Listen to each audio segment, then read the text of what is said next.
Hi friends, உங்கள் எல்லாருக்கும் என்னுடைய பணிவான வணக்கங்கள்.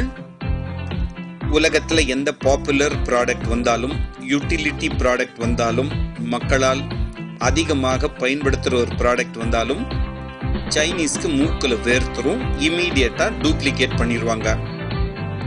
சரி, சாதாரண கன்சியூமர் ப்ராடக்ட்ஸில் தான் அப்படி பண்ணுறாங்க, கன்சியூமர் டியூரபிள்ஸில் தான் அப்படி பண்ணுறாங்கன்னா, இப்போ அவங்களுடைய நரி தந்திரத்தை பயன்படுத்தி ஈட்டபிள்ஸ்லையும் இந்த மாதிரி டூப்ளிகேட் ப்ராடக்ட், டியூபியஸ் ப்ராடக்ட்ஸை பண்ணுறதுக்கு அவங்க முன் வந்துட்டாங்க. வெஜிடபிள்ஸில் எல்லா கடைகள்லையும் ரொம்ப ஃபேமஸாக இருக்கிற 4-5 ப்ராடக்ட்ஸில் இந்த கேபேஜ்னு சொல்கிற கோஸும் ஒன்று. அது செடியில் வளர்ந்து தான் நம்ம வீட்டுக்கு வருதுன்னு நம்ம நினச்சிட்டு இருந்தா இனிமேல் அந்த ஐடியாவை மாற்றிக்கங்க. சில கெமிக்கல்ஸை பயன்படுத்தி வீட்லேயே சின்ன 4 தகர டப்பாவை வச்சு சில ப்ராசஸஸை பண்ணி உண்மையான செடியில் அந்த காயை அறுத்துட்டு வந்தால் எப்படி இருக்குமோ அந்த லெவலுக்கு டூப்ளிகேட்டாக இவங்க பண்ணுறாங்க.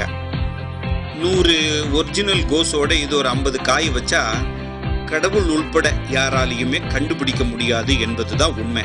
அதை நீங்களே இந்த வீடியோவில் பாருங்க. ஜாக்கிரதையா இருங்க நண்பர்களே.